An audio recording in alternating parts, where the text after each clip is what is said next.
And there's a timeout on the field here with the score. Toms River 14 and Lakewood 6.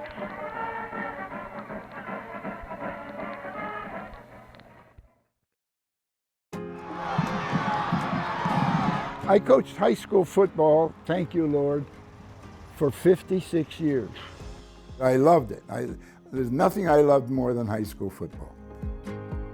How did Coach Ron Signorino Sr. in the 1960s turn a losing football program in a tiny New Jersey shore town into a team ranked #1 in the state?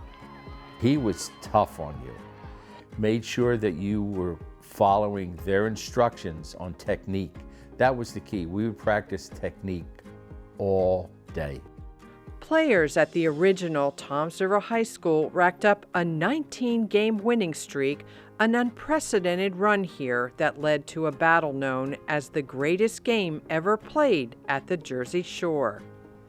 The build-up for that game that week in the Asbury Park Press and in the other papers was Super Bowl-ish, really.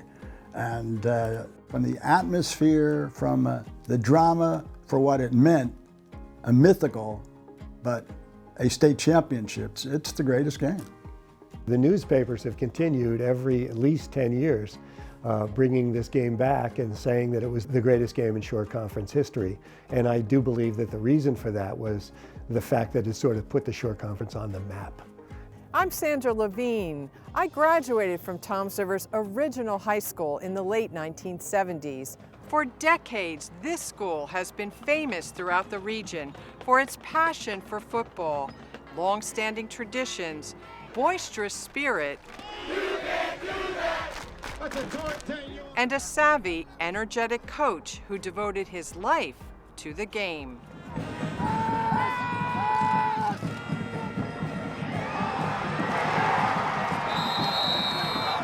As the players from the 60s all began turning 70, they got together to watch some very rare footage of an infamous game unearthed from the vaults for the first time after more than 50 years, to attend a game at their favorite alma mater and be recognized for their achievements, and to reminisce about the glory days playing for their legendary coach, Ron Signorino Sr. It was real surreal.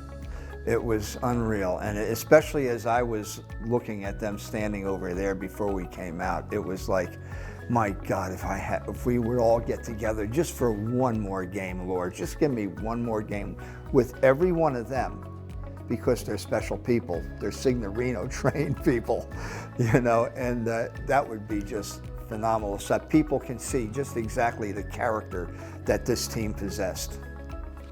They'll talk about the highs and lows of a grueling athletic experience that they remember in vivid detail despite the passing of more than 50 years. Were practices enjoyable? No, they weren't enjoyable. Were games enjoyable? You bet. They'll share lessons learned from their inspirational coach. Seize the moment. You can do it. Believe. Yeah, he would pump us up. And show how he instilled winning habits and good values that helped them become successful in college, in the pros, and in life. You know, I was blessed to have a great career, and it started here, though. It started in Toms River. Today, a look back at Coach Signorino's ingenious methods for leading his players on a quest to reach the unreachable star in South football's impossible dream.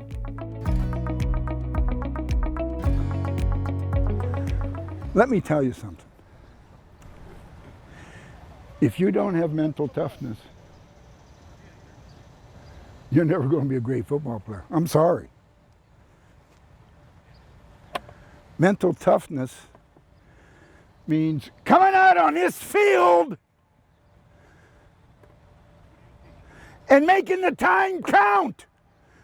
Not counting the time, oh man, it's hot. Oh, we're going to be out here 45 more minutes. No! Don't count the time! Make the time count! Now in his late 80s, Ron Signorino Sr. has not officially been a member of Toms River High School South's coaching staff for a few years, but he still takes the time to impart some wisdom to the team as a new season is about to start. His son, Ron Signorino Jr., spent 11 seasons as head football coach here, with his father coaching by his side for most of that time. During his final season in the job, Ron eagerly invited his dad to motivate the players in his signature style. You're going to go out and you have a job to do.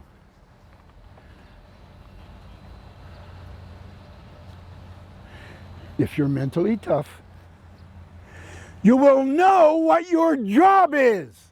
You will know your assignment. And if you're mentally tough, you will know who you have to block. You know that you have to stay on him until the whistle blows. You know if you're responsible for the C gap, they're not coming through my C gap. That's your job. You have a job to do. Do it. God created me to address high school football players. That's what I do best. I'm not very talented. I was not a great athlete, and I'm not a very talented person. But I do have the ability to talk to high school football players and have them stretch their talent. That's my favorite term. Stretch your talent. Growing up in Toms River in the early 1960s, when there were only about 20,000 people in town compared to close to 100,000 today, we spent summers swimming in and sailing on the uncrowded river and Barnegat Bay. Ocean County, which had barely been developed, boasted plenty of open space and rural charm. There was a farm off Toms River's Hooper Avenue where my sister kept her horse, a large dairy farm where today there's a golf course, and poultry farms dotted the landscape. The area began growing quickly after the Garden State Parkway reached here in the 1950s, then exploded over time, changing the makeup of many coastal communities with a long history of agriculture, fishing, and hunting. I used to be able to walk from my house right down through the middle of town with a shotgun, and nobody would even turn their heads.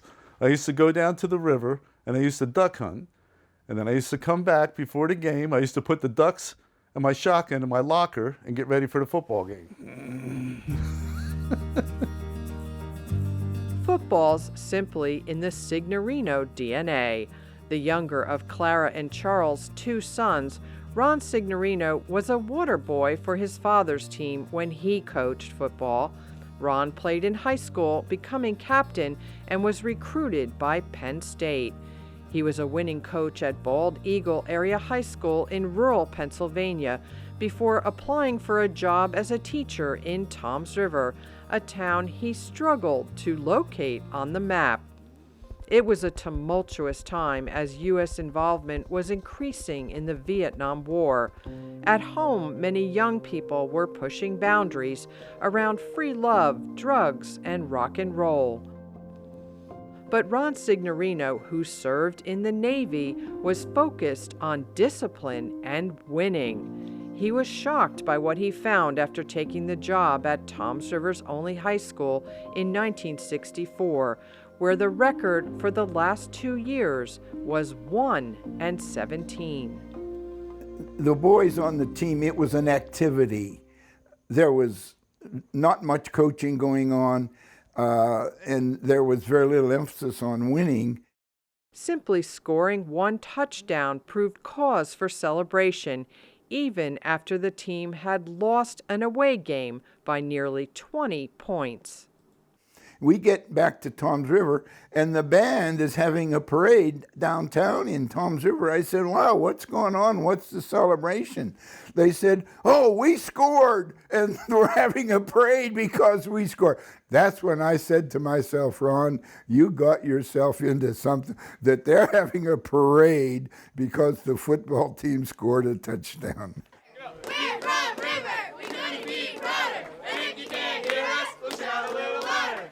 That spirit and enthusiasm continue here to this day, thanks in large part to this now retired history teacher, David Carell. First down, Indians! Here, the band rallies the troops before games, marching through the hallways during school, playing the familiar school song, Old Indian Tom.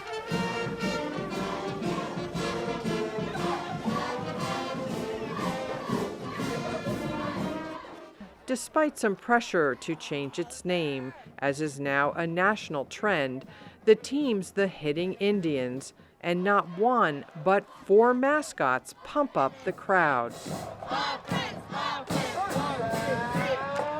Cheerleaders continue the popular decades-long practice of throwing coveted white plastic footballs into the stands after every touchdown, and proud athletes ring the victory bell after wins. But in the 1960s, Coach Ron Signorino wasn't focused on spirit, but touchdowns. What I was trying to do was get them to understand that there's a scoreboard because they keep score to see who wins the game, and the object is to win the game. I don't think that they understood that, and we learned that the first year. They learned a little about dedication, they learned a little about a work ethic, and it improved slower than I wanted. I thought I was going to go there 3 years and become the head coach at Notre Dame. Year by year, the team's record improved as Coach Signorino and his talented assistant coaches whipped the players into shape. Athletes who would go on to excel at football in college, coach in the pros, and even come back to South to coach alongside him over the years.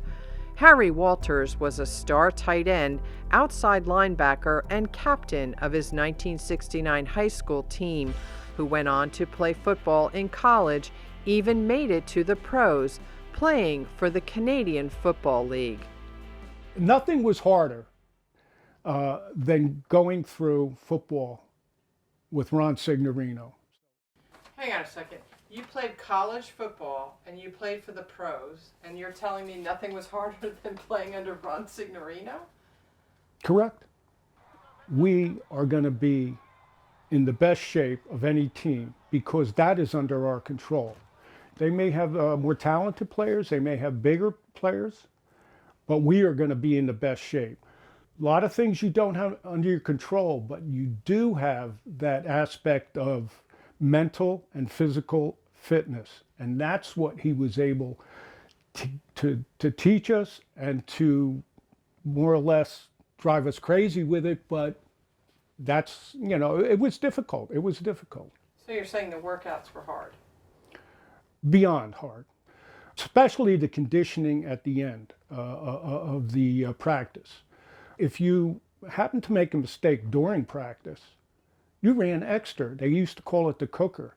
And the reason they called it the cooker is because it would really cook you. Therefore, you wanted to concentrate and you did not want to make mistakes during practice because you knew at the end of practice, there's the cooker. And it wasn't fun. It was, okay, Walters, you messed up on that play. Who are you supposed to block? Outside. That's cooker. Then you go, oh my God. And you knew at the end of practice they were going to run you. And they were going to run you and run you and run you. And therefore, you might not want to make that mistake the next time in practice. So it had a positive effect. We used to do double sessions in like 95-degree weather. And we were wimps if we took a sip of water. We very rarely got water. Things are completely different now in that respect. You know what I mean? They got better helmets now.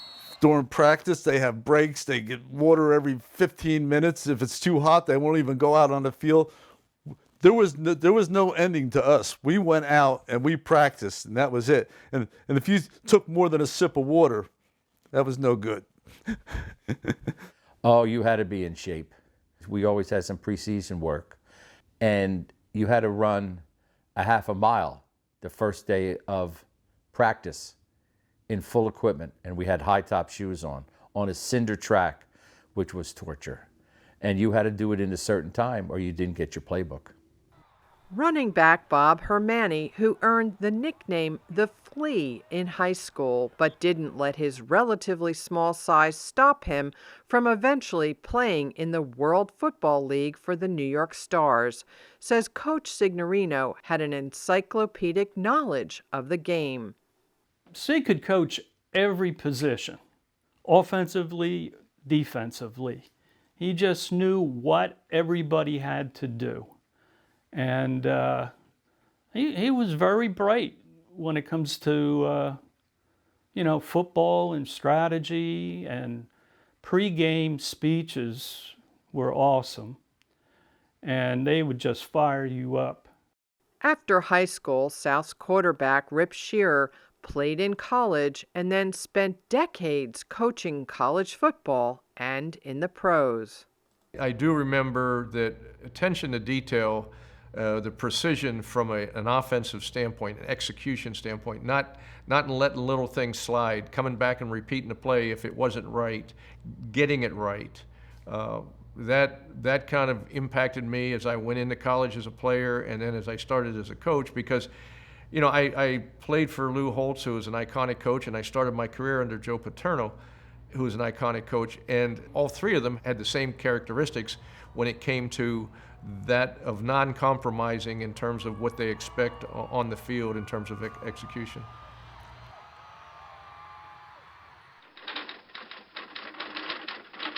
It was everything. It was everything. Like, we couldn't get married during the fall. You couldn't die during the fall. You couldn't do anything. To this day. Terry Martin is one of Ron Signorino Sr. and his wife Bobby Ann's 5 children.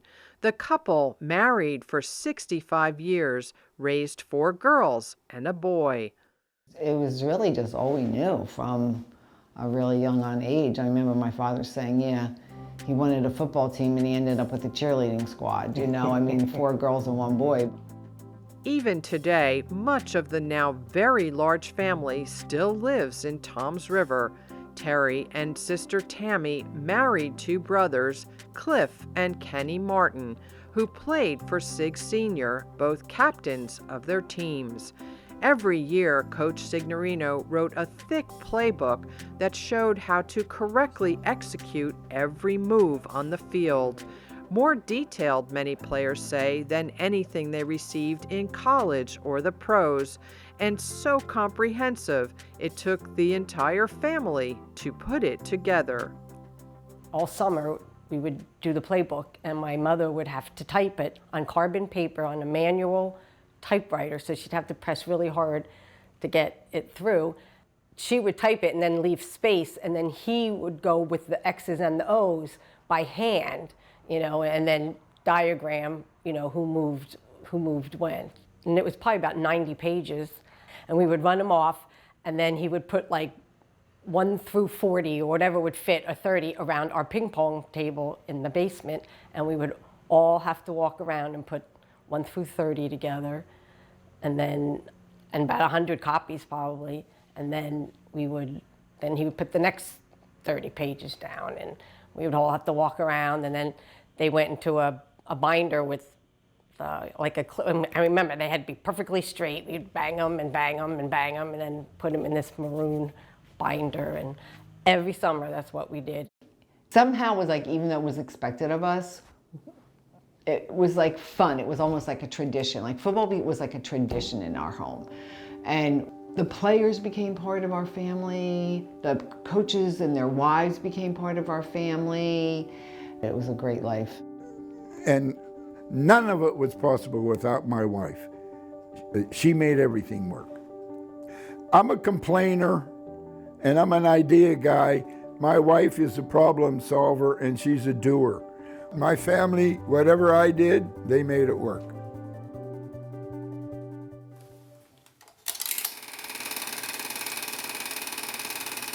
I think Dad's eyes finally got the red out of him. He would literally look at tape until his eyes bled. You know, that was the big saying around here in the house. You know, Dad's eyes are bleeding, because he would just spend hours and hours and hours looking at the opponent and looking at his team. And, you know, back then they had that 16 millimeter projector, and, you know, he used to crank through the bulbs on that thing like every week. Mom used to make a huge pot of gravy and sauce, spaghetti, you know, for the coaching staff, and they'd be here till midnight, you know, looking at film of the next opponent. So it sounded like drudgery, but I know Dad loved it. He loved figuring out what the other team was trying to do and then put a plan together to stop it. So yeah, and honestly, you know, even up till just a few years ago, he was still doing that for me and our staff. You know, kind of saying, hey, I think, you know, they do this, we can do that type of thing. So he was fantastic. It's the greatest teacher that there is. It doesn't lie. You say to a kid, you know, why did you do that? And he tells you something, and then you look at the film. Do you see that? You didn't do what you told me, and you didn't do what I told you to do. That's why they had success against you, and you didn't protect your gap, you know. So I probably watched more film than 90% of my opposing coaches did. And it's a great teacher. It doesn't lie. There it is. Learn from it. And it's time consuming, and the kids, they knew they were going to get chewed out, but they learned, and they didn't make that mistake again. He was a master motivator. Psychologically, he knew how to flip that switch with people. Beyond his deep technical knowledge of the game, Coach Signorino used some ingenious techniques to successfully motivate his players. I instituted a jersey system, which I think was the best thing that I ever did, okay? Everybody who played for me started out with a white jersey. If they worked up the ladder, the third team wore green jerseys. The second team, in respect to our school colors, wore maroon jerseys. And when you became a first stringer, you wore a blue jersey, because the blue chips were the most valuable chips. They were the most expensive chips. And we put blue stripes, and we called them the blue chippers. And I remember on Monday, they'd come down and they'd look at the depth chart. I remember they'd say, I got my green, I got my green, or I got my maroon, or I got my blue, I got my blue. And they were motivated, and they knew that it was important to be good, to be the best player you can be, and to go out and win the game. I think it was one of the best things that I ever did. We were in the old grade school. If you were a blue shirt, you had your own locker room. Basically, you had your own locker. There was all individual showers. It wasn't like, you know, your typical, you're in a gymnasium where everybody showered almost in the same room, but there was actually individual showers. It was nice. It was a status symbol. You were a starter. When I got that blue shirt, I was like, I am never giving this up again. You know, I worked real hard to get here, and I'm going to hold on to it. There was a ceremony to get your blue shirt in, to wear it with a lot of pride. But God forbid you lose that blue shirt because you're not doing your job, or you were making mistakes or something, and being stripped down and becoming a maroon. Oh, God forbid, it was a dishonor. There was another reward system for playing well, prominently displayed where all could see. Simple recognition that did wonders to motivate the team. The stars are something that you achieve for the offensive line. Perfect blocks, meaning coming off the ball, sticking your face in there, lifting the individual up, and putting him on his back. We strive for a perfect block. Touchdown blocks, catching a touchdown pass, executing your percentages for a winning game percentage, you get a star. So all these things Sig did, rushing over 100 yards, anything to motivate the individual. On the other side of the ball, forcing a fumble, intercepting a pass, tackling an individual for a loss, scoring on defense, scoop and score. All these things, he would give you a skull and crossbones for the defense. I was able to get my helmet, and it was meant so much to me. Because it's a badge of honor, and to carry that, the memories, Sig would put those on your helmet, and it means something, that you worked so hard for a goal and that you achieved it. Most of them reached their full potential. And because I kept pounding away at them about the mental toughness, the commitment, the obligation, the Spartan approach, doing it the hard way, being the best that you can be. And we beat the teams that we were better than, and we beat some teams that had more talent, but we beat them. And I think that's the mark of a good program. And I think that was my strength as a coach, was getting the boys to stretch their ability. That's what I used to say, stretch your ability. Each week, a couple of the coaches would go and watch the game of who we were going to be playing the following week, and they would develop a scouting report that we would get, so we were well prepared. Beyond creating incredibly detailed scouting reports for the team before every game, Coach Signorino got to know each player as an individual, even mailing his athletes personalized handwritten notes in the summer to let them know what he expected from them when the season started. So meaningful to Jon Kuntz, he's held on to them all these years. It says, "Dear John," it says, "I've dreamed the impossible dream. I've dared to think of winning the New Jersey State Championship. I've challenged these great odds. This is my quest to follow these dreams, no matter how hopeless, no matter how far, no matter how weary. I've dreamed of the eternal and glorious greatness of each of our hating Indians. You have created quite a great opportunity this season, and we need a real big year out of you if we are to reach our impossible dream. Catch 50 a day and all the tough ones." In 1968, Coach Signorino set the bar high and called it the Impossible Dream, based on a song from the then popular Broadway play Man of La Mancha. The impossible dream. Team captain Pete Bush says Coach Sig challenged the players to beat their arch rivals, the Brick Dragons, from one town to the north, a team that had beaten South 8 years in a row. We opened up with Brick that year. So Coach Sig gave us a goal and called it an impossible dream. And that impossible dream was to beat Brick and then to go undefeated. And that was our goal, the impossible dream, that unreachable star.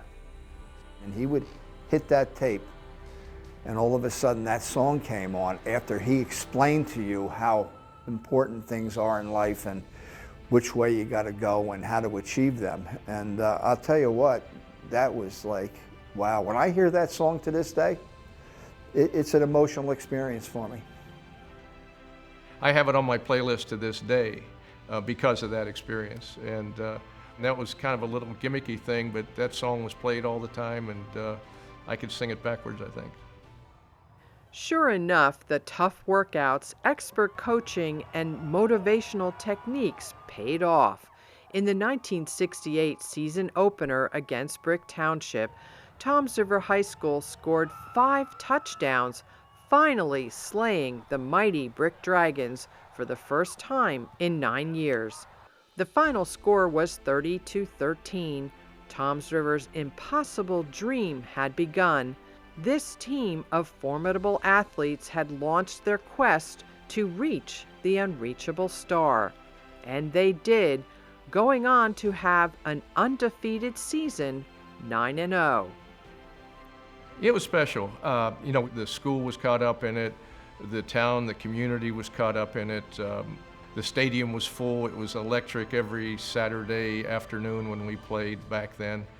And, you know, just one of those times that you cherish. It's like the idyllic high school experience in terms of winning football, big games, big crowds, and you're winning every week.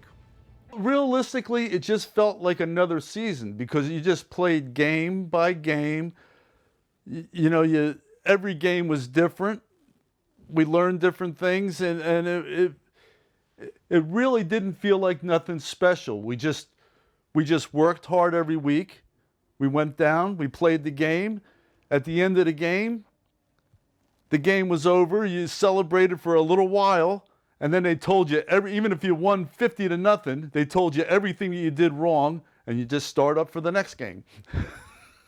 Okay. Nothing really seemed exciting until the season was completely over.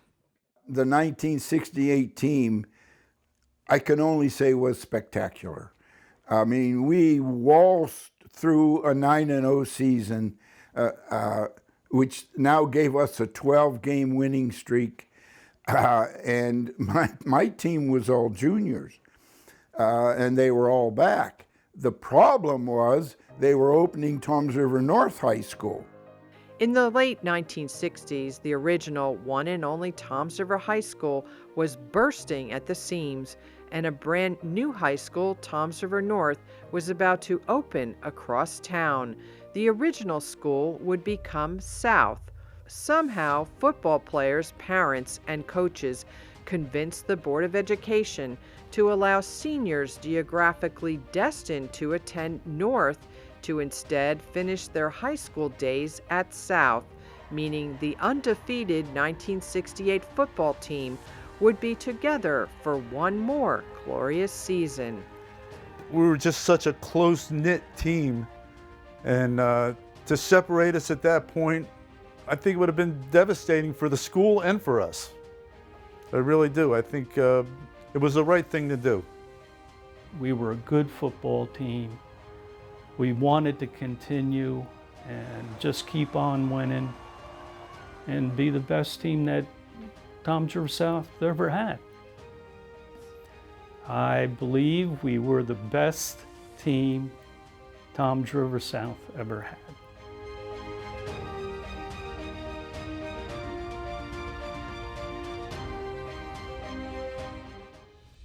In 1969, the Impossible Dream theme continued. To build team unity, Coach Signorino and his players got crew cuts right before the season opener, once again against the Brick Dragons. Both teams had some players sidelined due to injuries, and several other players were hurt during the game. In the 1960s, high school football was less regulated than it is today. Leading with the helmet or spearing had not been banned, sometimes causing head injuries that players did their best to shake off. The worst one I had, I was just wandering around on the sidelines, laughing and crying. I didn't remember this until they told me afterwards, but I did go back in the game. In the 1969 Brick game, the so-called touchdown twins both scored. Dave Bloom got bounced around on his 51-yard run toward the goal line. And Bob Hermanni wowed the crowd as he ran 91 yards to score. For the second year in a row, South won this important matchup, this time 26-6. The team now had a 13-game winning streak. 3 games later, a battle of biblical proportions took place, just a stone's throw from New York City. It was kind of a real David and Goliath story. They were bigger than us, and it was big city Bayonne football. And we were this little South Jersey team, And I think everyone expected that they were going to, really kill us. As an extra challenge to his players, Coach Signorino arranged a game against the undefeated #1 rated Bayonne Bees in North Jersey to prove his team from Toms River could compete at any level and get the recognition it deserved. We were considered, some hick town down in South Jersey. Psychologically, our coaches pumped that into us all week long, and we were just ready to explode when we got up there, and we did. SIG used that as a great motivational tool for us, playing up the fact that they don't respect us, and yet never gave us reason to doubt ourselves, that we will show the naysayers, we'll show the rest of the state what shore football is all about, what Toms River football is all about, and we did. We went up to Bayonne and walked into the stadium up there, and it's just crowds, and the lights were on, and we had never seen anything like this. And we just played flawless football that night. It was just the perfect game. We did everything right. We stopped them every time they tried to do something. When we were on defense and they were on offense, we just stopped them. And then all of a sudden, people realized that there was teams from down at the shore here that were as good as North Jersey. We went up there and we waxed them. We beat them 40-0, and they were ranked #1. Well, that's how finally Toms River South started getting a ranking. And that night was really magical. We went back to Toms River to a celebration downtown Toms River. It seemed like everybody in town was out that night. By mid-November 1969, Toms River South's football team had a 19-game winning streak, the longest in school history to this day. Many newspapers ranked the team #1 in the state, including the Star-Ledger. The next game pitted South against the Middletown Lions from Monmouth County, ranked #2, so while there were no playoffs yet, the game was widely viewed as a mythical state championship. Tony Graham, who wrote about the game for the Asbury Park Press and broadcast the play-by-play for WJLK Radio, says the hype leading up to the game was tremendous. So this was a mythical state championship, but it was pretty much gospel that these two teams were the top two teams in the state. And here they were, two teams from the same conference, from the same division, Shore Conference Class A, meeting for all the marbles, basically, in the state of New Jersey. That's never happened before, and it's not likely it'll happen again. This was the Super Bowl of the state of New Jersey at that time on the high school level. I was editor-in-chief of the high school paper and responsible for everything, and took the photos, developed the film, made the photo prints. It was just wonderful. Rick Rudolph had no experience as a sports photographer when he came down from Middletown to cover the game for his high school paper, and no way of knowing his images would become some of the best shots captured of the game. It was very, very crowded. If you look at the photographs, you can see the stands are packed. Some of them show people standing on the roofs of buildings. We reported in the paper that there were 10,000 people there. I don't know if that's true, but it was jammed, and the atmosphere was charged. Bob Abbot was the quarterback for Middletown. It was the coldest day I ever played on. I think it was around 15 degrees, and there was very, very blustery winds, so it felt way colder than that. And I do remember coming down to Toms River, going into a locker room in their building, and pillaging through some what appeared to be phys ed lockers just for more shirts, because I definitely had not brought enough clothing. Our coach, Dick Cleva, gave the most incredible pregame speech I had ever heard about one of our players from 1965 who had that year been killed in Vietnam.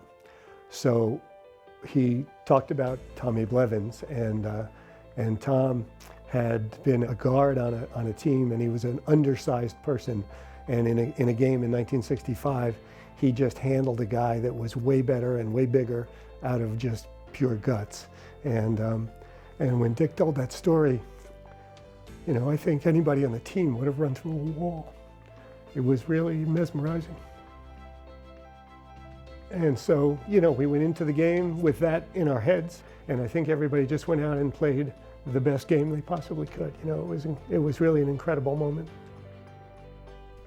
Ed Jones was the star running back for Middletown, who went on to play for Rutgers and then for the Canadian Football League's Edmonton Eskimos, winning 5 Grey Cups.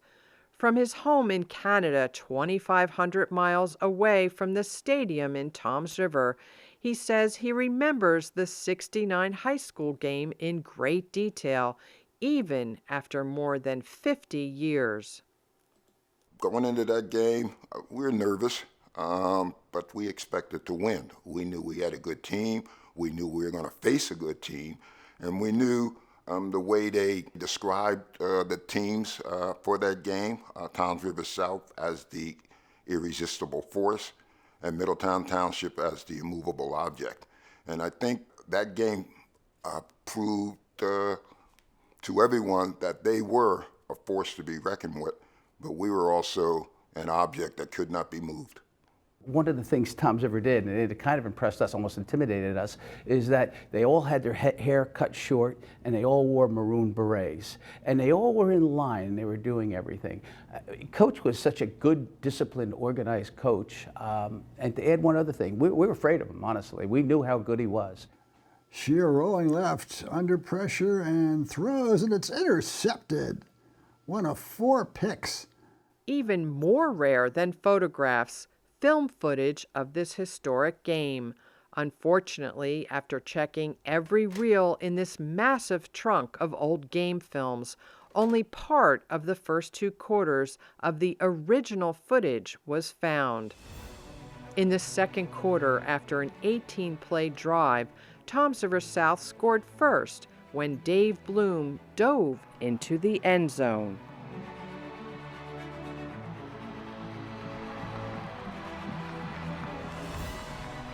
Then, number 13 quarterback Rip Scherer connected with Harry Walters for the 2 extra points, making the score 8-0. So if you're a Toms River South fan, you're really getting nervous because you're dominating the game, but you only have, at one time there, an 8-0 lead. If you're a Middletown fan, you're dodging bullets left and right, and you're thinking, how are we still in this game? But we are still in this game. And from a broadcasting point of view, you could sense that too. South was dominating, but Middletown was right there. They didn't have too long to celebrate because the next kickoff, I ran it back to the 2-yard line. And from there, 2 plays, we won in the score to make it 8-6. They kicked off, they kicked it to the right side of the field, picked it up on the 26-yard line, and went across the field, all the way across the field, and avoided some Toms River defenders, and cut back on an angle towards the goal line. Jon Kuntz came from my blind side and was able to stop me on the 2-yard line. The fans, as I was running, just motivated me to get to that end zone because there was a roar kind of noise from the crowds as I was running with the football. And that sort of motivates any ball player when the crowd is behind you. Here is where the original 16mm film footage ends and some low-quality video remains. 2 plays after Ed Jones' amazing run, from the 1-yard line, Middletown quarterback Bob Abbot kept the ball and scored a touchdown. Then South stopped Middletown in its attempt for extra points. All of a sudden, we were in the game. It was 8-6. We missed our extra point, but we said, we're going to be with these guys. And we knew we could play with them, but all of a sudden we said, you know what? I think we could beat them. Bob Abbot recalls throughout the game, South kept pushing hard, but made some very costly mistakes, 8 to be exact. The real amazing thing about the game was our defense just kept coming up with phenomenal plays. We ended up with 4 interceptions on the day and 4 fumble recoveries, which I'm sure, you know, Toms River still laments at this point. But the reality is we just kept coming up with big plays when we needed them. They were driving, they were moving the ball on us, they were doing all the things that we expected from them, and yet we kept coming up with big plays. And some of them may have been mistakes on their part, but the truth of the matter is 8 turnovers in a football game is pretty big deal.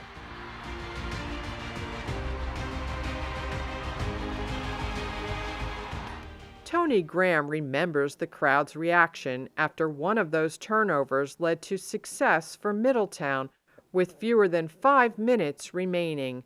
Quarterback Bob Abbot kept the ball again and through sheer determination scored his team's second touchdown. Abbott takes the ball, fakes to Jones, keeps it, runs around the right side, cuts up the middle, gets to the 5, first down, keeps going. He's hit at the 3, and he drags the tackler into the end zone. Touchdown. Middletown has the lead. Amazing. And I'll never forget, I can hear it to this day, the roar from the far side of the field was deafening, the Middletown side. And in front of us, the press box on the south side, nothing. I mean, it was funeral on the south side. Middletown went on to successfully score its 2 extra points, winning the infamous battle now known here as the greatest game ever played, 14-8, and shattering South football's impossible dream.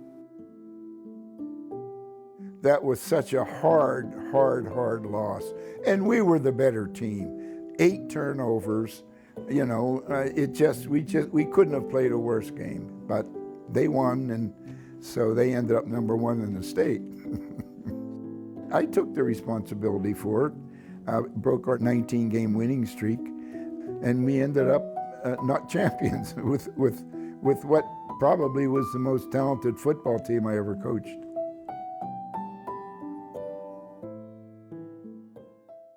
For many of the players on both teams, win or lose, this was much more than a football game.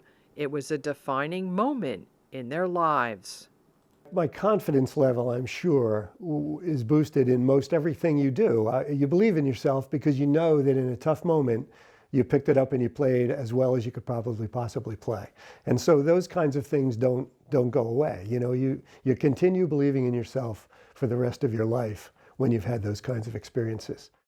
I threw an interception going in our end zone going into score. I tried to force a ball to Jon Kuntz, and I never forget that. I've used that opportunity. I've coached quarterbacks in the NFL for 9 years, in college for 36 years, and there's not a quarterback room that I coached that didn't hear that story of that throw, because in my mind, I panicked. I did. I got flushed out of the pocket to the left. I panicked, threw it, forced an interception in the end zone, and I always talk to the quarterbacks about panic throws, whether it was Trent Dilfer or Jake Delhomme or Justin Herbert. I tell that story that, you know, I made one and it has gnawed on me my entire life. It just tore your heart out because everything you'd worked for was gone. Oh my God, it was horrible. Bill Mallist, who played for Villanova, then briefly for the Philadelphia Eagles, before working for the New Jersey State Police and the Ocean County Prosecutor's Office, says the loss to Middletown helped prepare him for life. The lesson I took from the Middletown game is that, okay, we lost. Put it behind you, you know, and move forward. You know, sometimes these things are going to happen. You don't win every game. You're not going to win every little battle in life. You're not, and that's the way it's going to be. And you just take that and you put it behind you and you move on. You know, and if and there can be no other way about it. You know, you pick yourself back up, you figure out what your next step is, and then you move on. And I think that's something that has stuck with me since November 15th, 1969. It was a downer in my life, and probably everybody else on the team too. And I never want to feel that way again. You know, we all made mistakes that day, and it cost us. We play them 10 times, we win 9. It was actually a good learning experience. You know, you can't win everything. I learned that nobody's perfect every day. They won the game. I don't care if we could have won the game 99 times out of 100. They won that one time, and they deserved to win. They won. I don't have a problem with it. I was upset about it. Yeah, we wanted to win, but I'm not. Like I said, they won, and they deserved to win. I can't really emphasize how much nobody thought Middletown would win. It was just very exciting and very unexpected.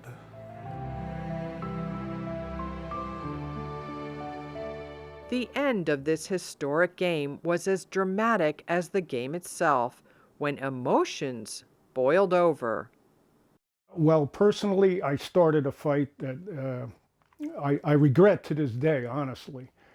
They were celebrating on the field before the game was over. Like, they would take the snap, they would turn around towards their stands, and they would go, "We're number one." And so when the ball was snapped, and they did it the last time, I just came off the end from my outside linebacker position and hit the guy right in the back between the shoulder blades, and I believe he didn't get up, put it that way, but that's what happened. So as the fight was continuing, and there were people all over, there weren't enough policemen to break it up, there were fans all over the field fighting with one another, and all of a sudden everybody could hear the national anthem start. And everybody in the stands on the field, everybody stopped and looked up to the band in the corner. So the band director had the smartest idea in the world to stop a fight. It literally stopped it dead. It was something else to see that at a high school football game. Didn't really know it meant that much at that time, but I knew after that game how big a game it was. It's nice that I can remember this game. It did play a big part in where I am today, and I'll always remember this game, 53 years and counting.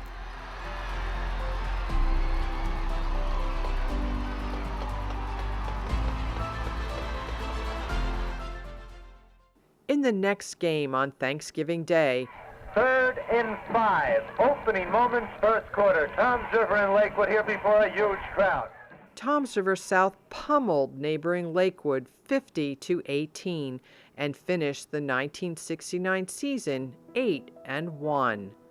During his 19-season career in 2 stints as head coach at South, Ron Signorino Sr. had more than twice as many wins as losses. He reached a major milestone in 1978 when his team won his first sectional state championship. South beat Cherry Hill East 16-6. After the game, Signorino was so delighted he did 16 cartwheels on the field, 1 for each point. In 2012, Coach Sig was inducted into the Toms River Regional Schools Athletic Hall of Fame, along with his 1968 undefeated team.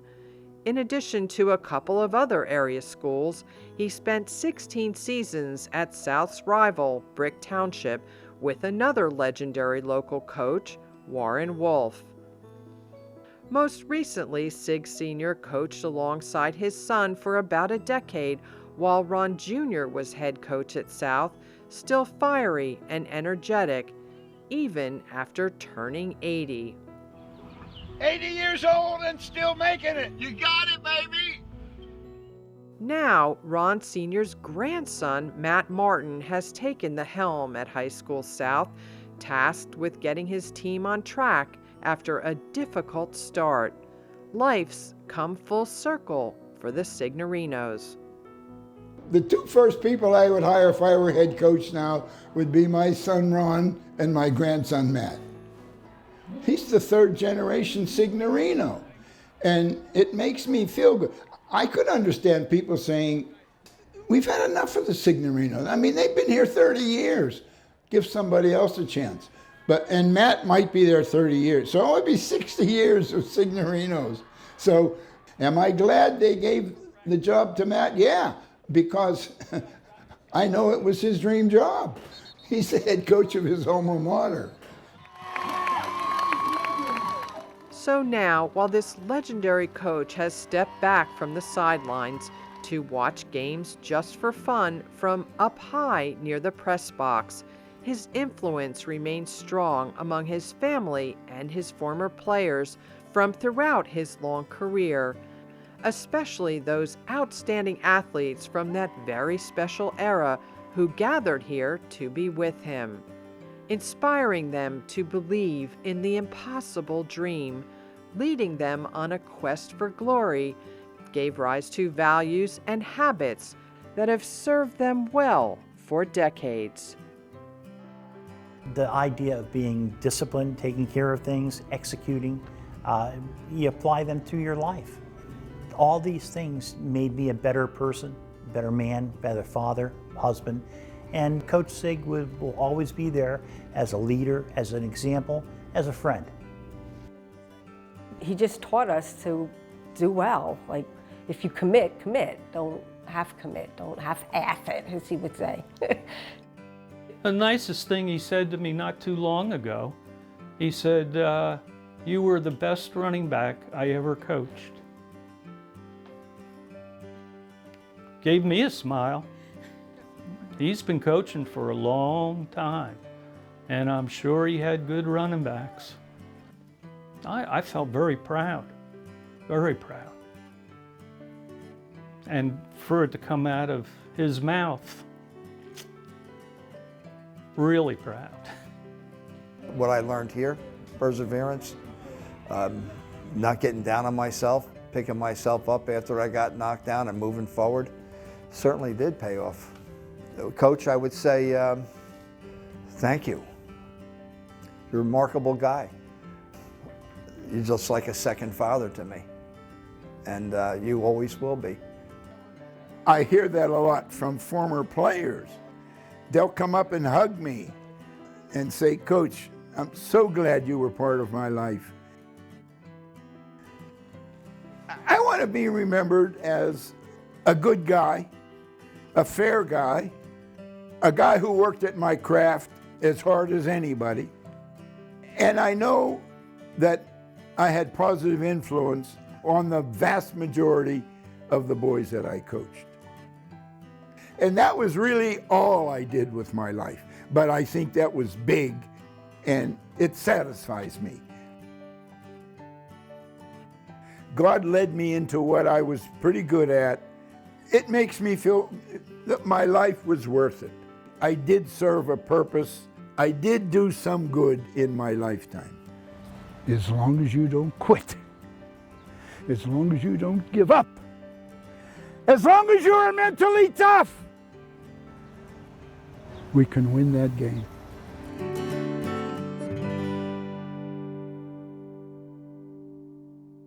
So for the first time today, the Indians will go to the attack, and quickly we will set their offense. They run from the eye with Bloom in a slot right. Hermanni in motion coming toward us, and Scherer wants to pass on first down, and almost hits Davy Bloom at midfield. Bloom had beaten the defender, Barney Griggs, a linebacker, and the pass perhaps just a trifle overthrown, although Bloom did get a hand on the ball. I think, Bob, that play may have come in from Signorino, the opening pass play, to get Scherer back in the groove once again. He had a tough day against Middletown passing, and I think the coach wanted to see him throw one.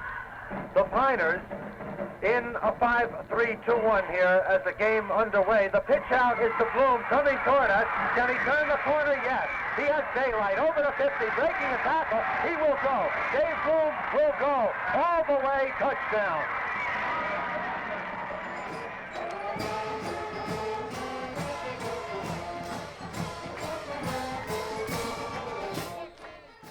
South Football's Impossible Dream is a sponsored project of the New Jersey Media Arts Center, Inc. Funding has been provided by the Applegate Family Foundation.